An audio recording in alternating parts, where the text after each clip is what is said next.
Hey, what's up guys, MGH here. Welcome back to another FIFA 19 video. So we've got 3 new features to talk about that we'll be seeing in FIFA 19. I'm pretty excited to give you my thoughts on these. So we have the active touch system. We've also got the new timed finishing system, which I think could be very interesting indeed. And also the new dynamic tactics that we're going to see. So let's jump into it. So with the new dynamic tactics, they've gone ahead and recruited some of the Premier League managers we all know and love, and they've got their own inputs in the game, which means, of course, modern tactics, up-to-date tactics from the best managers from around the world, including Pep Guardiola, Pochettino. Here we've got some highly customizable game plans. This is specific to Man City right now, what you're seeing. And it seems like they're based off different categories. You then go into those categories and select formations and then change the instructions, the position of your players. It seems like there's a lot more to it this time around, which means you can really modify the way your team plays, make every different team feel different. It's not going to be the same lineup, same tactics every single match, and it seems like you can just go ahead and do it on the fly. So as you're watching the gameplay in the background here, watch how the players move on the pitch as they change the tactics. You know, I've got this problem with old FIFAs just feeling like you're changing tactics, but they don't really do much on the pitch. It doesn't actually feel that different. So hopefully with the new dynamic tactics, you're really going to feel a difference and see your team change completely when you do change your style. There's no park the bus, which is great. I think that was such a silly idea to put it in the game. Why would you want to play against someone on Park the Bus? And also, why would you want to play on Park the Bus? Just seems a little bit silly to me, so they have removed it. But the dynamic tactics do look very interesting to me, especially as a career mode player. I want to change my tactics every single game, and hopefully you can do it seamlessly. Another new feature coming to FIFA 19 is the different touch. Active touch, they're calling it. The way that you bring the ball down with your players. A new way to control the game, I guess. A new way to control the ball and the game. You can strike the ball differently because of the way you're bringing down the ball. New animations, I'm sure. Different traps as well. So when the ball comes to you from the air, you're able to bring it down a lot more fluently, which is always a nice thing. Great touch there by Diego Costa as he slams it into the back of the net. And there is the new traps. So a lot of players, when they take the ball down, just bring it down with their foot and then they're able to, you know, move forward with the ball or turn the opposite direction. It feels like when the ball comes into a player, if you're receiving the ball, you can instantly take it the other direction there, just like what De Bruyne did. Gives you a lot more time.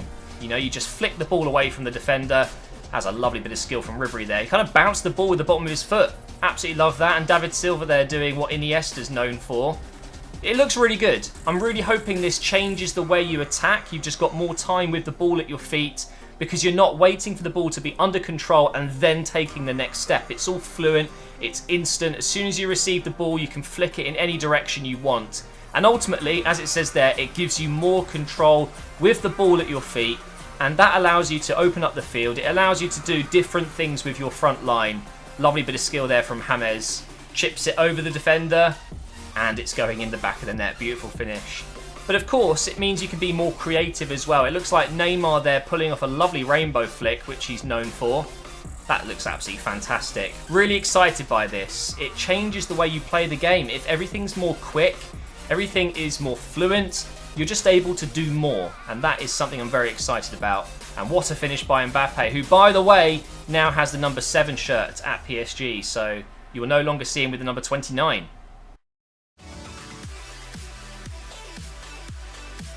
And now for the biggest new feature to FIFA 19, in my opinion, it is the timed finishing feature. A new system which allows you to have more control of the accuracy, the precision of your shooting. But straight off the bat, I want to say this because if they haven't done this already, I'll be really disappointed. But please, let this be a feature that we can turn on or off. Because some of us don't like unrealistic features, if that makes sense. Seeing a bar above your player's head every time you shoot could be a little bit strange. Does it slow down the gameplay as it's approaching you? I don't know. We've obviously got the power bar already, which we're all used to. You need to know how much power you're putting into your shot. It's a game after all.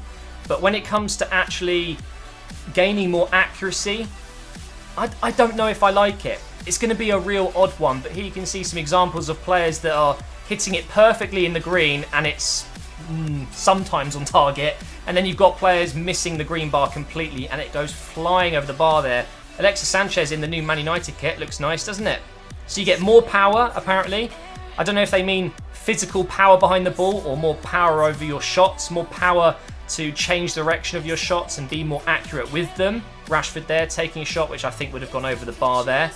It feels like this is a way just to make shooting different, not just holding circle or the shoot button and hoping for the best. You actually have more control over it, and I think some people will really enjoy this. But as someone like me who likes to play a lot of career mode and do a lot of realistic things with FIFA, I like to see it as a simulation game. I'm not so sure this feature's for me. But here's another good example of the ball coming into the box. You can see the gameplay is in slow-mo because I've put it in slow-mo, but it doesn't look like the actual gameplay itself slows down, so you can actually, take your time to get the bar in the middle. It looks like it's all going to happen in real time. And they're saying here you will score more amazing goals. So here he goes with the outside of his boot. I think that was that Dybala? Lovely strike into the top corner. I mean, if it works, fantastic. It could be a really cool new feature. But also, it might just not be that great. And hopefully, it's an option that you can turn on and off. So let's get some more in-depth thoughts on all this. Let's start with the dynamic tactics, because for me, this is the most exciting part, especially as a career mode YouTuber. So from what I see here, sure, it looks great. There's going to be a few more things that you can do in more detail to adjust your squad, how they play, the lineup, and everything like that is on point. That looks good, but there's a couple of things that I still hope they add. I want to, for example, okay, as an Arsenal fan, when I watch Arsenal, we've got quite a lot of attacking players that like to rotate. So if you're playing a 4-3-3, let's say we've got Aubameyang, Lacazette and Ozil as the front three. You'll find throughout the match that Ozil drifts over to the left, Aubameyang goes up front for a bit, Lacazette then swaps with Ozil, and they're always changing position, but I haven't seen anything like that in these images. So I'm not talking just about that system where the front three rotate. It keeps defenders on their toes, for example. You never know which player is going to be where. I want that in FIFA. I want to be able to use the D-pad to say, switch positions. So I know you can swap wingers in FIFA. I know that you can swap your right winger with your left winger, but there isn't anything to say, do a trio. Imagine if you've got three midfielders that are all very similar in a 4-3-3. Why not allow them to rotate around the pitch or instantly make them free roam instead of sit back or go forward? A lot more customization in those areas would be really good if you ask me. But this does look good. I'm very intrigued. I'm hoping that we're going to see more of this very soon at Gamescom. I'm sure we will. But from what I can see in some of these images, the new instructions look very nice in terms of the dots on the pitch. You look on the left side here, the defensive style. You see the pitch with all the dots. It looks a lot more intuitive. It looks easier to use. Instead of just sliders from 0 to 100, you've got text, you've got bars that go up and down.